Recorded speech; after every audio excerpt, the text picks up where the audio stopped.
नमस्कार। आज हम महात्मा गांधी के आर्थिक चिंतन में उनकी न्यासधारिता के सिद्धांत पर चर्चा करेंगे।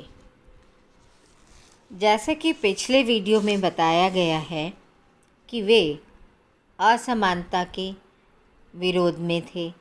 वे पूंजीवादी प्रणाली से विरोध रखते थे तथा वे ये चाहते थे कि अहिंसात्मक ढंग से समाजवादी प्रणाली को अपनाया जाए।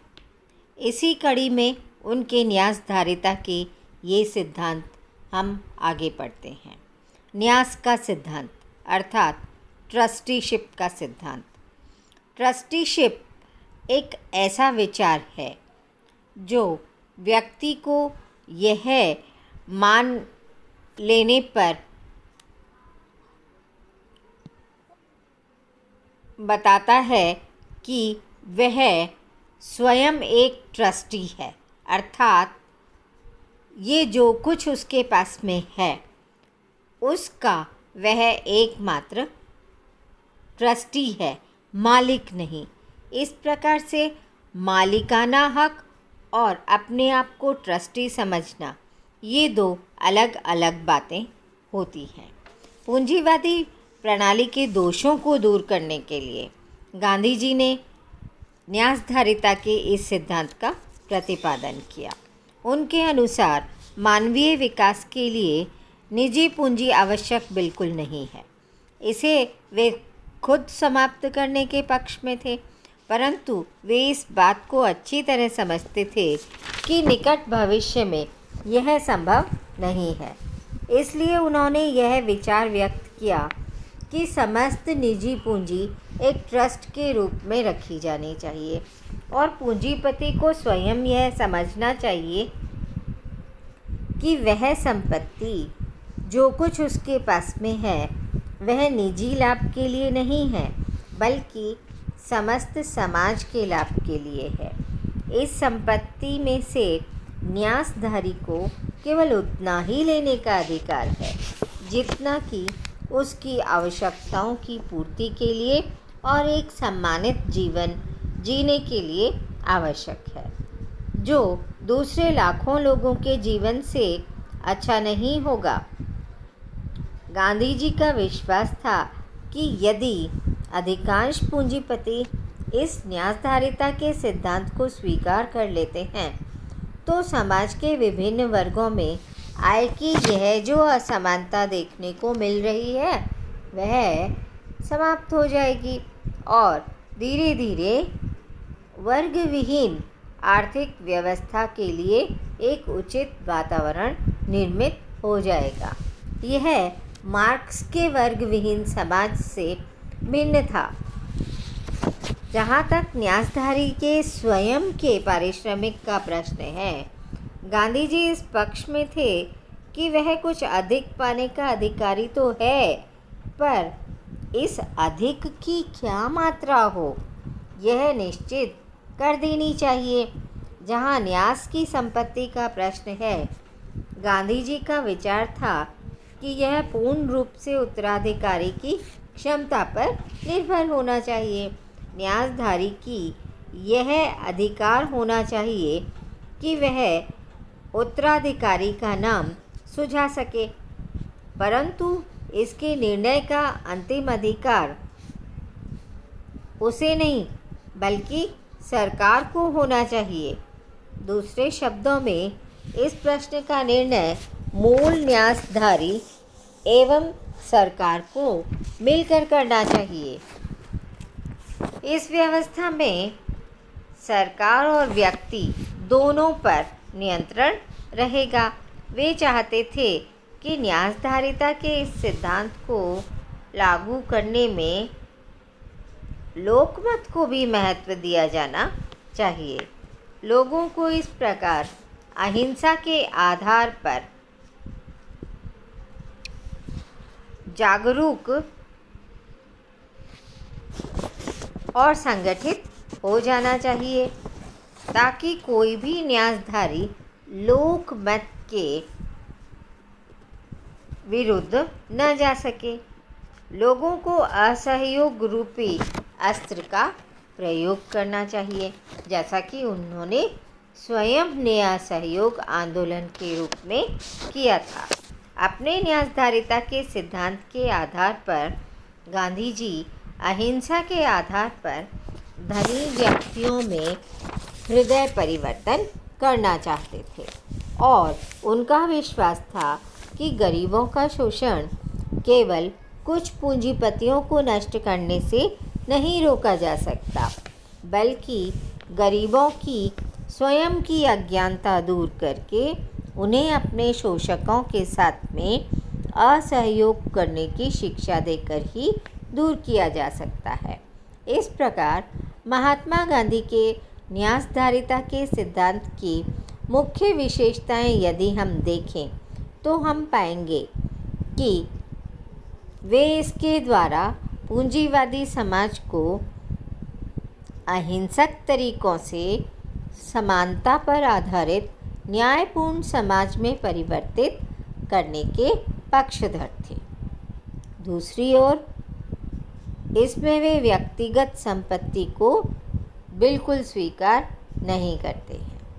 पूंजीपतियों को वे साधनों के स्वामी नहीं, मालिक नहीं, बल्कि न्यासधारी बनाकर केवल उन्हें उनकी आवश्यकताओं की पूर्ति के लिए उतना ही धन देने के पक्ष में है जितना कि समाज उनके लिए आवश्यकता समझता है।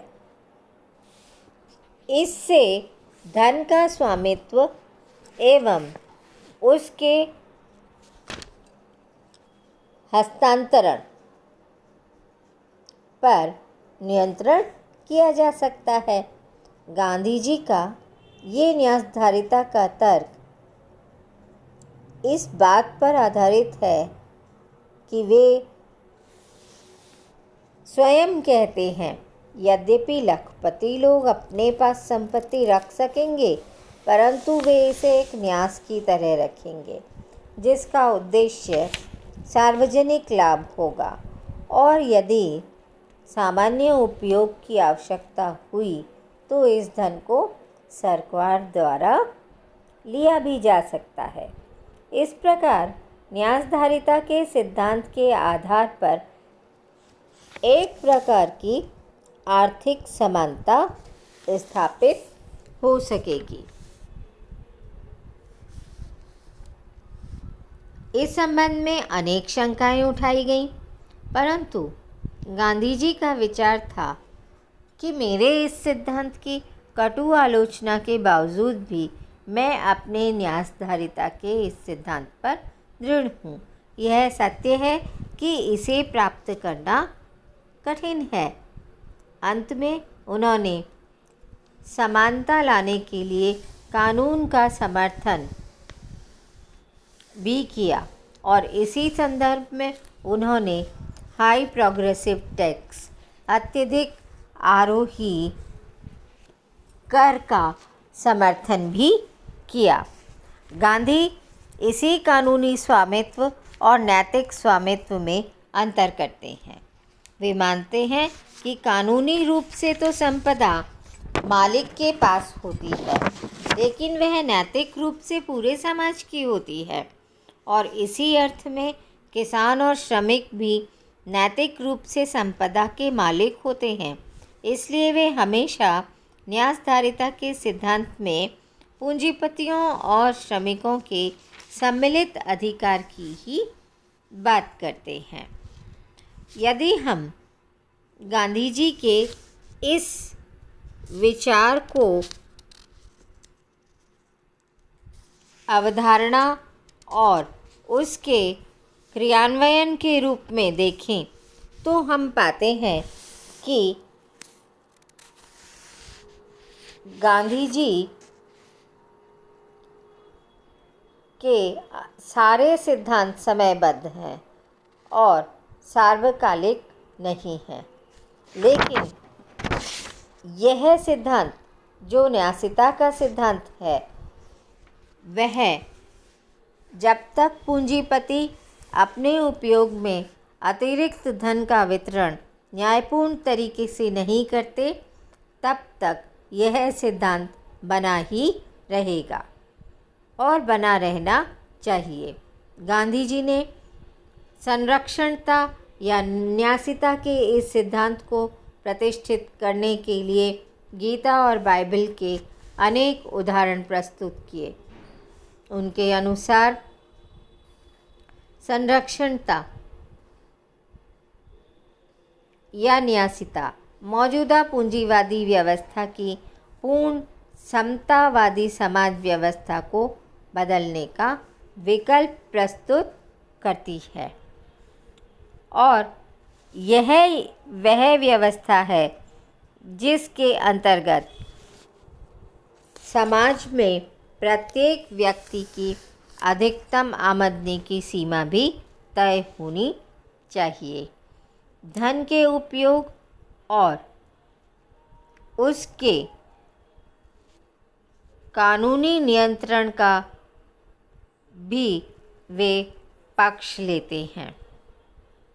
यह न्यासिता का सिद्धांत राज्य नियंत्रित करने का उनका पक्ष है और वे चाहते हैं कि गांधीवादी अर्थव्यवस्था में उत्पादन का तरीका व परिमाण सामाजिक ज़रूरतों के आधार पर तय हो, न कि व्यक्तिगत स्वार्थ के आधार पर। इस प्रकार इस सिद्धांत के अनुसार प्रत्येक व्यक्ति को श्रम करना अनिवार्य होगा। यहाँ पर अनेक विचारकों के मत भिन्न भिन्न पाए गए, किंतु यदि हम नैतिक और सामाजिक दृष्टि से देखें तो न्यासिता का यह सिद्धांत अहिंसात्मक रूप से समाज में समानता लाने के लिए एक बहुत ही अच्छा विकल्प है। धन्यवाद।